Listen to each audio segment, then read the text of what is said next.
Taylor Stebbings. I am a junior at Dighton-Rehoboth Regional High School. Today is part of a series of interviews that local students will be conducting of past teachers, administrators, and students who will share memories of Rehoboth schools. Today is March 13th, 2012. I am interviewing Donna DelPrete. Hello, my name is Donna DelPrete, and I was a third grade teacher at Palmer River School for 24 years.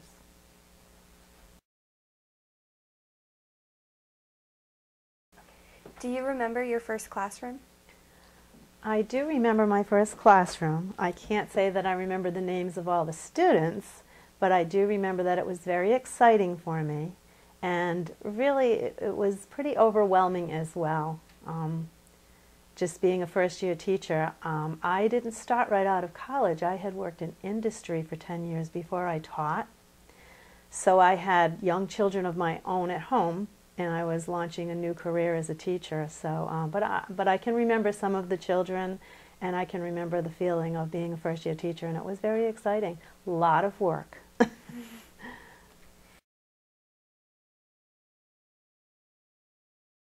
At which schools did you teach?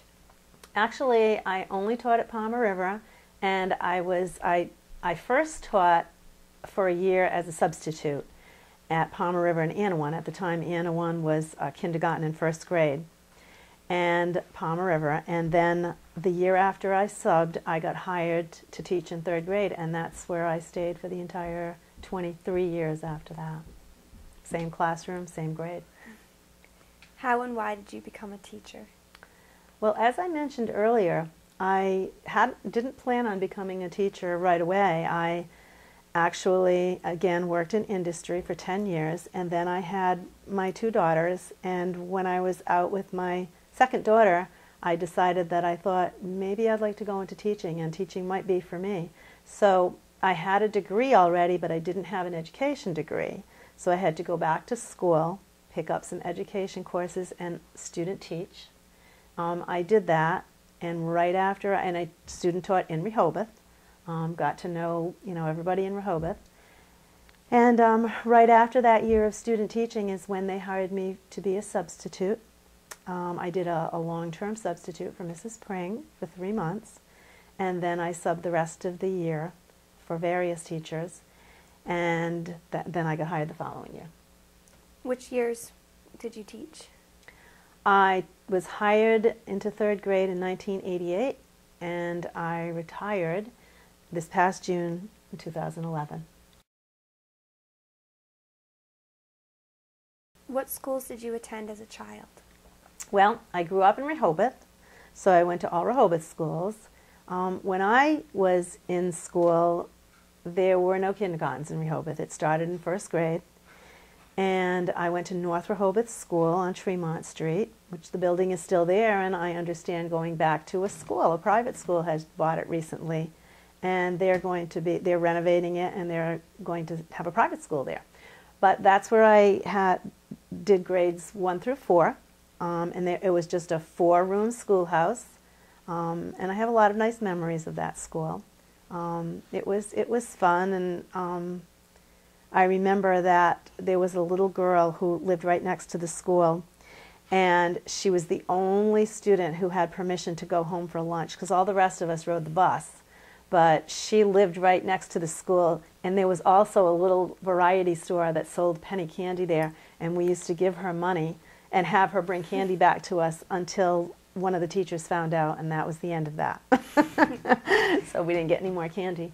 But it was a great school, and then after that we moved over to Palmer River, and at the time Palmer River had grades 1 through 6, so I did 5th and 6th grade at Palmer River, and Anawan School was a junior high school at that time.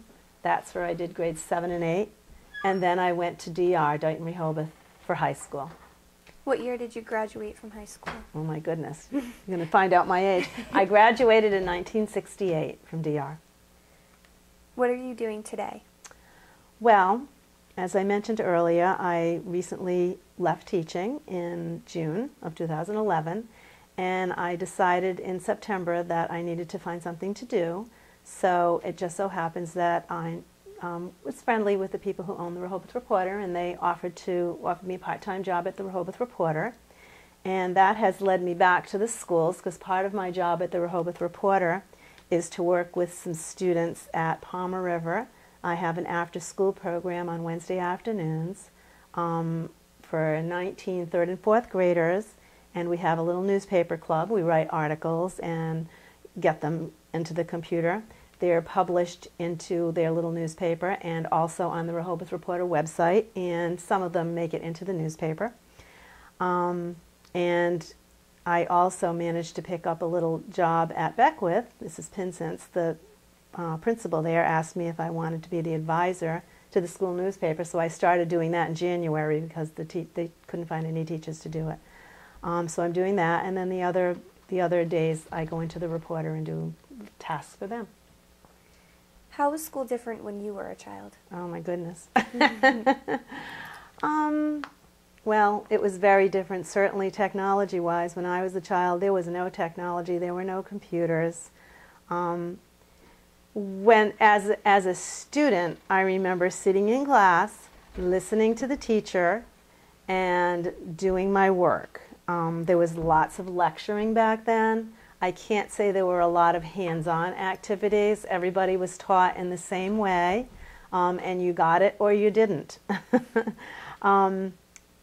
As a teacher, things changed a lot.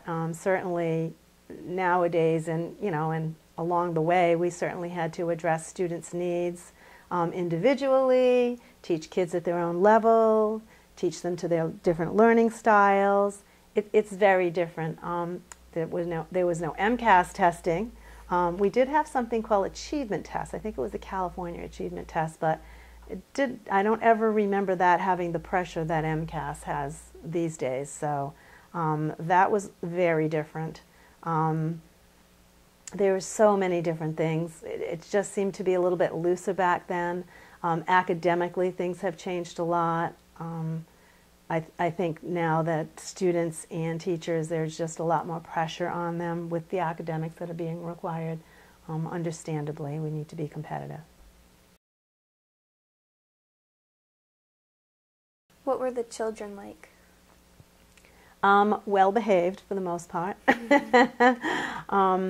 The children, when I went to school, we weren't friendly with our teacher. We would just, we would definitely listen to what the teacher said, and in many cases we were really afraid of our teachers. There was a certain level of fear there, and you really towed the mark. You really behaved. Nowadays, I think things are a little bit more casual. I certainly had students that would probably react or interact with me in a different way than I interacted with the teachers back then. It's just got to be much more relaxed. And there were good parts to that, and there were bad parts to that as well. What was the typical school day teaching? For instance, did you have specialists? As a student in Rehoboth, we didn't have a lot of specialists. We did along the way. I can remember having a specialists in junior high school and certainly high school, but I don't recall having specialists in elementary school very much. Maybe a gym teacher would come around. I do remember having a penmanship teacher who would visit the schools and teach us cursive penmanship, and I can remember her. She had a ponytail, and she used to always stick her pencil in the ponytail. That is a vivid memory for me. And she would come in, I think it was weekly or possibly even bi-weekly, and she'd put a lesson on the board, and we'd all learn cursive penmanship. And there was a lot more emphasis on cursive penmanship back then. But the teachers back then would teach music, they'd teach gym, they'd teach art. There was not a specialist for everything. There certainly wasn't a library specialist. Really, the classroom teacher really did it all. And of course, nowadays we know that's very different. Mm-hmm. Have rules changed? For instance, were there rules about lockdowns? There was no such thing as a lockdown when I was in school, and even when I started teaching school, we didn't have lockdowns. That was something that has come around fairly recently. Obviously due to a lot of things that have happened. We always had fire drills. I do remember that as being a priority. I can't remember, what other rules that might be different. Behavior was certainly different. Behavior was dealt with differently. I don't remember having quiet recess or detention during the day at school. I guess we had recess, and I guess the teachers would have you stay in and put your head down. It was much more formalized when I was a teacher, but I think I understand now that they've done away with that at Palmer River just this year. No more quiet recess, so I'm not sure what they're doing discipline-wise. What was a typical day when you were a teacher? For instance, how much free time did you have during the day to prepare lessons? Oh my goodness, barely any.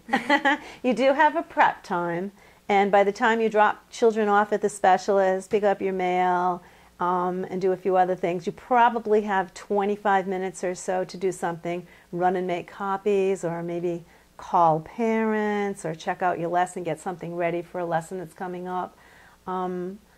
Actually, most of my preparation work certainly was done at night, at home, for quite a few hours. I always went in very early because I like to be very well prepared before the kids came in, so I was always there at least an hour before the children just to have everything done. So not a lot of prep time during the day for sure. And I guess that's a misconception for some people. They think teachers have a 6-hour day, and that's not the case. There are many, many, many hours that go into it at home. Did the children walk home from school for lunch? No, and actually, as I said, the only person I ever knew to do that was that little girl at North Rehoboth School who had permission, but I don't think as a teacher, I ever remember students being allowed to walk home. I think that was a safety issue, and that was an absolute no-no. Everybody stayed in school. What were your responsibilities as a teacher? They were endless. Certainly, academics. You always think of that as the primary responsibility, and as a elementary school teacher, you have to teach everything. I mean, there are specialists, but you have to teach all the academic subjects. Certainly at the 3rd grade level, students are reading. Some are still learning to read, and some are at the point where they're reading to learn.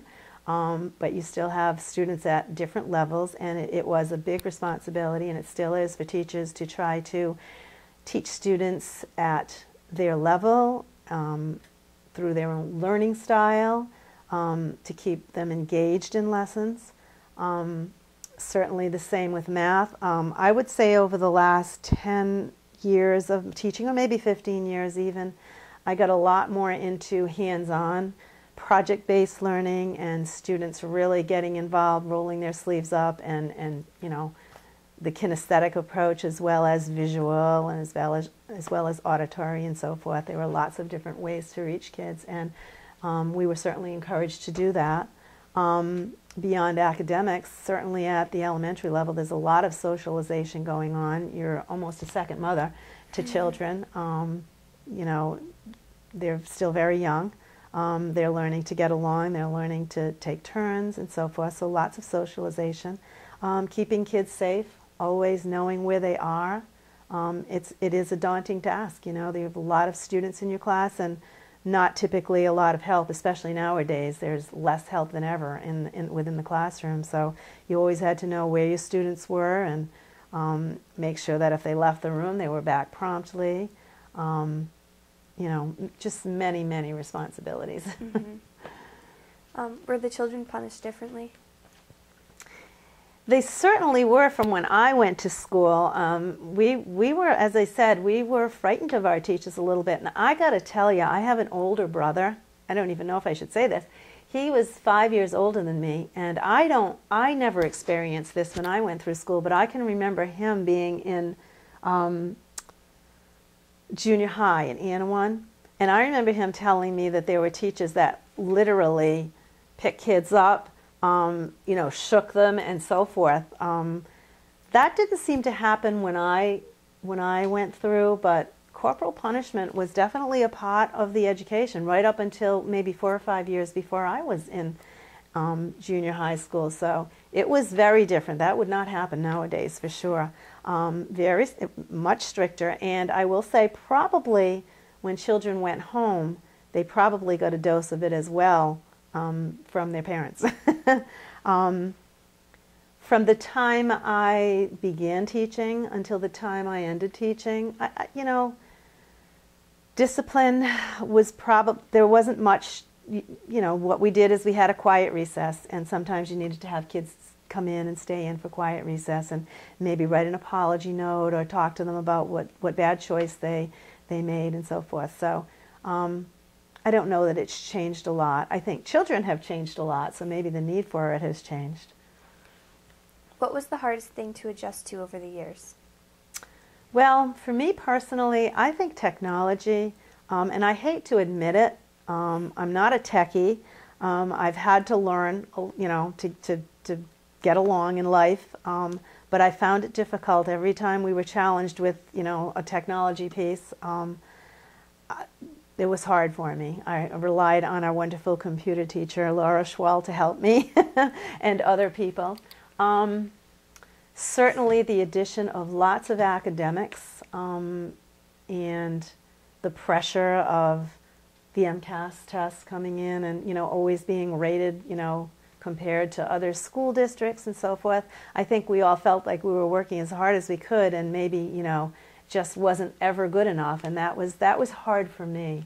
But, you know, it's just the part of the school culture, and you learn to adjust. What was the biggest change between teaching then and teaching now? Well, it was a big change. When I first started teaching, the first, I think it's 4 or 5 years that I taught, students actually changed classes as young as first grade. It was set up like a high school. And back then what they did is they grouped by ability. So we would have a heterogeneously based homeroom like they have now at the high school or whatever, Beckwith. And then students who were perceived to be higher in language arts, there were probably 3 to 4 levels, they would go, when it was time to change for language arts and reading, they would go to one teacher, and there was a middle group and there was a lower group with more needs, and the kids would have so much time in the other rooms, and they would go with students of like abilities, and they would switch around. They'd take their books, they'd take their pencils. The teachers didn't change places, the students did, so they moved around like it was a high school. And then they'd come back to homeroom, they would do the same thing, they would go to a math class, take their books, take their pencils, and that was difficult for little kids to do. And then the subjects like science and content subjects like science and social studies, they would eventually be back with their homeroom teacher, and the homeroom teachers would teach that way.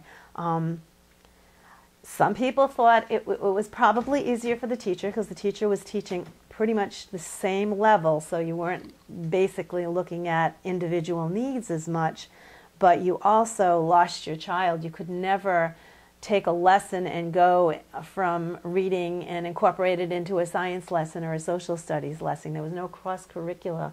You'd have the kids, and suddenly they'd leave you, and if they didn't finish, 2 or 3 of them didn't finish work, you were stuck. So it wasn't the best situation, but the powers to be decided that at a certain point we needed to have a heterogeneous classroom period, which most of the schools around were doing. And I think that was a much better thing to do. I don't think children as small as first grade should be changing classes. It was a lot of pressure for kids. So that was very different. The types of things that we were teaching, you know, certainly were different. We've learned how to teach reading and writing better. We've learned how to teach math very differently. Just instituted a new math program at Palmer River within the last few years called Everyday Math, very hands-on, and things change yearly. I mean, there's always something new to try, there's always something new to learn, so it changes, you know, all the time, and I guess it's evolving, and that's a good thing. How do you feel about changes in today's classrooms, such as not teaching cursive in 3rd grade and only having 1 recess? Well, I do believe that kids need breaks. I understand the 1 recess thing because I understand that there is never enough time to get everything in that you need, and that was probably one of the biggest dilemmas for us over the last 4 or 5 years with all of the demands of the curriculum. There isn't enough time in the day. However, when you have young children, there is a certain point in time where if they're tired, they're not going to be learning anything, or if they need a break. So would I like to see a second recess reinstituted? Yeah, I would. Can I understand why there isn't? Yeah, I can understand that as well. I'm not sure what the answer is. There's just, if you say a longer school day, I know kids tire. I know they get really tired fast, and I'm not sure if that would be productive. But as far as cursive goes, I feel a little bad about cursive. I don't think kids are using cursive as much as they used to because of technology. They're certainly going to be using their computer, and it's not important in that way. But it's almost like teaching another language. They need to be able to decipher cursive. There's always going to be things, certainly historical things, that are written in cursive. And I believe there'll come a day where a very educated, smart student will look at it and won't be able to read it because they were never taught cursive. And I think that's a shame. I think there's a place for it, but again, it certainly took a back seat in my classroom over the last 5 or 10 years. I tried to squeeze it in, but it wasn't the most important thing. So again, another dilemma. I feel a little bit bad about it, but I do understand it being eliminated. Do you have any additional memories? I have lots of memories. I certainly have memories of going to school in Rehoboth. Some of them nice, some of them not as nice. And teaching, I have memories of wonderful students. My last class in this past year, in 2011, they did a wonderful thing for me at the end of the year, and it was just like they surprised me. And Mrs. Dubois, the assistant principal, came down and took me, and all the kids followed, and we went outside, and they had planted a tree for me in memory of my service at Palmer River in the courtyard, and it was beautiful. That was really very touching to me because I had no idea that they had done that. They had all chipped in and bought a tree, and it was a big, beautiful flowering tree, and it's made it through the year, and it's still there. So that's a really nice memory. I spent a lot of time working on the renovation of the courtyard, and at that time, Mr. St. John was there, principal at the time, and we sold Palmer River spiritware, we called it, and I was very involved with that. It was a bit of a drudgery, but we raised a lot of money, and that was a really nice project. I remember my husband worked on the renovation. He was one of the co-chairs for the renovation of the Anawan school playground, and that was a nice thing. And certainly most of all the wonderful students I've had over the years, and every so often I get to see them, and it's really nice to see them grown up and productive citizens. And it's been a really wonderful thing for me. My own children went through Rehoboth schools as well because I live in Rehoboth, so seeing them go through Rehoboth schools and then through college and beyond has been great and rewarding. I have 2 daughters. My oldest daughter, his name is Shanna, and Shanna is a speech and language pathologist. She graduated from Ithaca College. Of course, they went through Rehoboth schools as well. She graduated from Ithaca College, and she got her master's degree at Mass General School of Healthcare. And then she is currently living out in Western Massachusetts, and she's working on her PhD at UMass Amherst. And she is also working for an agency in public schools as a speech and language pathologist, and she's a supervisor right now of speech and language pathologies teachers throughout the Springfield school system. She's pretty much a professional student. And my younger daughter, Amanda, is a dancer. She went to a school called Columbia College in Chicago and studied dance there for 2.5 years, and then grew tired of the city life in Chicago, came back home and finished up her dance degree at Rhode Island College in their dance program. And just this past, she's taught at many different dance schools, and she's danced sort of semi-professionally with some of the local dance companies around. She danced with Fusion Works, and she's dancing currently now with a guy out of Lost Wax, they're called, out of Providence. She also just opened up her own dance school in Medway this year, so she's teaching at some dance schools and she's getting her own business started. So that's been her dream. My father's name was Clarence Swanson, and his parents came from Sweden. They immigrated here. My dad was born here, but I think his oldest sister was born in Sweden, and then they came over. They had a dairy farm. My grandfather's name was Andrew Swanson. My grandmother's name was Ingrid. They had a dairy farm in Rehoboth. They did. They had a dairy farm. The Swanson dairy? I think it was, because I remember one time, amazingly enough, back in the old days, people used to just throw their trash anywhere that they wanted. And I remember being in our yard, and we were digging as kids, just kind of digging, and there were like a bunch of glass bottles, and we dug up this glass bottle, and it said on it, Andrew Swanson Dairy, I think it was, and it was a milk bottle from my grandfather's dairy, from his farm. It was located in Rehoboth on Rocky Hill Road. Rocky Hill Road? Yep. Okay. And that's where I grew up, farther down on Rocky Hill Road, on the corner of Rocky Hill and Homestead, and I actually live on the corner of Rocky Hill and Ash Street now, so didn't get too far away. And my dad went to the Stebbings school, and then he also went to Anawan, which was a junior high at the time. But as happened to so many people back then, he got pulled out of school to work on the farm, and he never went back. And it was always, I think it was always a bitterness for my father, because he was a very good student. He loved school. He loved to read. He was smart. He skipped grades, I understand. He was a real smart guy. And unfortunately, he didn't get to go back to school, which certainly, was a sadness for him. But that's the way it was back then. My mom moved here from Rhode Island at age 12, and she went, I think, to Perry School for a very short time, and then she also went to the junior high school, Anawan. And her name was Alice Massey. She lived on Tremont Street, and she